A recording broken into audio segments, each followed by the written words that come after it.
समंदरों के जो किस्से मुझे सुना रहे हो, मेरे जुनून को नया रास्ता दिखा रहे हो। जवाब मांगा है तुमसे बदलते लहजे का, ये मेरे शेर मुझे किस लिए सुना रहे हो। मैं बुझ गया हूं तो उसका सबब भी जानते हो,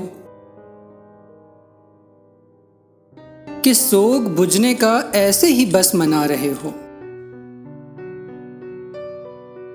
मैं उनके पांव में सर रख कर इतना कहता रहा, तुम आजमा रहे हो या मुझे गवा रहे हो। अकीदतों के सभी जावियों से वाकिफ हो, यूं लग रहा है किसी के कभी खुदा रहे हो।